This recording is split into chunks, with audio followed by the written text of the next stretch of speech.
Hey, job seekers. At this point in your journey, you should have a resume built out and you are looking to apply to a job and optimize your resume for a particular role.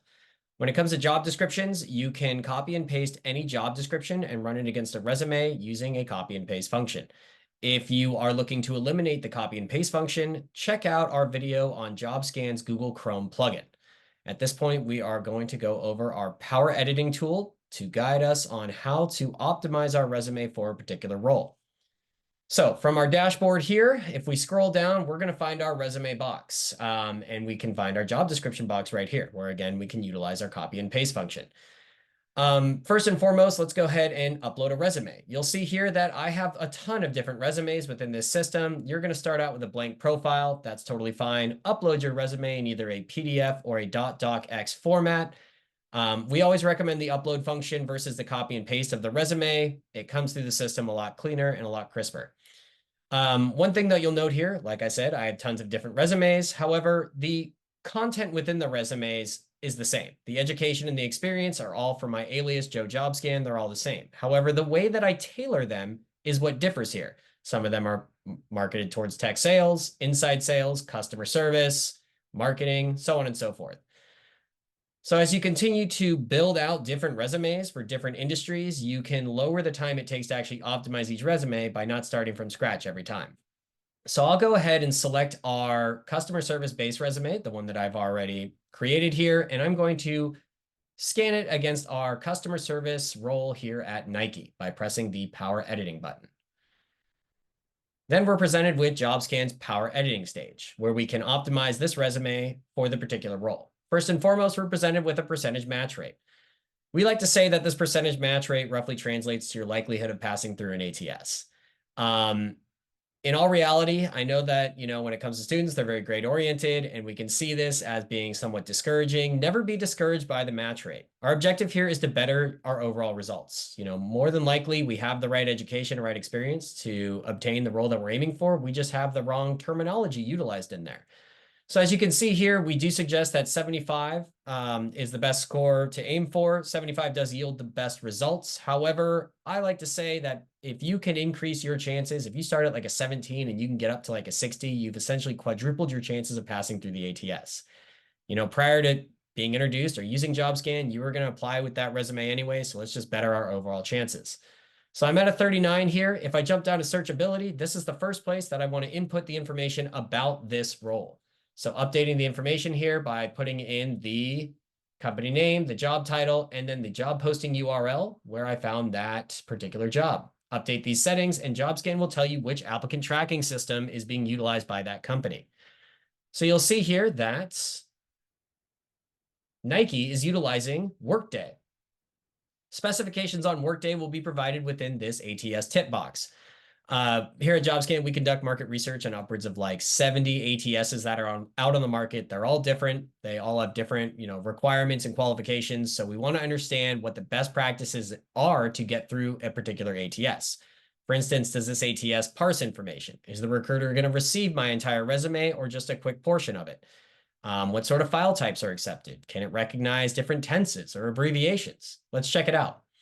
So it looks like Workday does not recognize different tenses, abbreviations, or acronyms of skills and keywords. That's our main point here with Workday. So what does that mean? It means up here that, and again, if I toggle these highlight all skills, we can see the skills that are called out within the job description and those that I possess in my resume.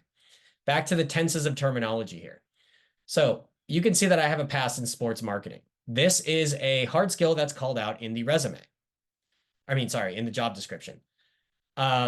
Let's say I have a past as a sports marketer. So marketer ending in an ER versus marketing ending in an ING. Well, we can see here that Workday does not recognize different tenses. So if we did have sports marketer, we're actually going to want to switch that terminology up to increase our overall match rate, our chances of passing through the ATS, and obtaining that interview. You want to match the terminology to a T when you're battling against certain types of applicant tracking systems. Okay, so we know what ATS we're going against. Let's go ahead and scroll down here to our best practices like contact information, date formatting, and section heading. When you utilize JobScan's power editing, these two portions of section headings and date formatting will be auto-populated here. So we actually don't need to worry about them. They're all ATS friendly, and they are guaranteed to get through an ATS and be parsed. Contact info. When it comes to our addresses, let's ensure that we're only putting our city, state, and zip code. In other words, let's avoid house addresses or street numbers to avoid biases here. Email and phone number, we want to be sure that they can actually contact us afterwards. So ensuring that we have that information up there is imperative. Lastly, job title match. So when it comes to battling applicant tracking systems, and I know in our previous video, we talked a little bit about ATSs and what they are. Well, we know that the first stage of getting an interview is getting through the ATS. So when it comes to tricking an applicant tracking system, the first ones that are parsed out are those that don't possess the exact job title match, like customer service representative in here. We want to work this into not just our cover letter, but our resume as well. A lot of people might not possess the exact job title they're aiming for. However, utilizing this background statement at the top here, I'm seeking a role as a customer service representative, can help us get that information on the resume, can help us pass through the ATS, and it can then ensure that the recruiter is the one making the decision on whether or not to give us that interview. All right, so searchability, identifying the ATS and best practices for resumes. Our next component here is going to be our hard skills section. Our hard skills breakdown will provide us with all the terminology that's listed within that job description, noted here with red, indicating that I'm missing that terminology, without red, and with the screen check mark instead, indicating that I have this matching skill. So order management here. Let's say that Joe has experience in order management, not too much, but we're going to go ahead and add it anyway. I can just shoot it over, which will add it to my core skills here. And then up in the top left, I've increased my overall match rate from a 39 to a 42. As you continue to scroll down here, customer service skills. Joe talks a lot about customer service. It's in his background here. So let's expand on this. By clicking on these terms, we will provide you with suggested phrasings through ChatGPT. Now, the context that's provided within these suggested phrasing is they are all hard skills that are pulled from your resume. So in other words, we will not take hard skills that you don't possess, like you see here in red, and add them to your sentences. Now, that being said, this is still AI. Let's make sure that we're reading these all the way through and ensuring that they're accurate to our experiences. Utilize strong customer service skills to build lasting relationships with major sports brands and key stakeholders, enhancing overall business reputation. This aligns with what Joe did at the radio station. So I'm going to go ahead and click it, which will copy it. And then I'm going to add it to my resume with a copy and paste function. Now I can select this again to save it. Up here in the top left, we're going to see that live score increase from 42 up to 44. So hard skill breakdown with suggestive phrasing by just clicking on these terms. I'm going to go ahead and add a few more to get myself up to 50. Again, don't lie on your resume. Make sure that you actually have these hard skills. If I save it here, we'll get to 50, and you'll see those cool little fireworks once you get to 50. Soft skill breakdown is going to be exactly the same. However, soft skills will not carry as much weight. You can still expand on these, and you can still add them over to your core skills. Oops. Organizational, we'll add in some suggestive phrasing. I'll utilize this one. Copy and paste it in here. Click out of core skills and save it for an overall better score up to 59%. Alrighty, so these first three components are all about getting through the ATS. Even if we can get through the ATS, we want to ensure that the recruiter likes what they see on our resume, which we can do, or ensure, with our recruiter tips.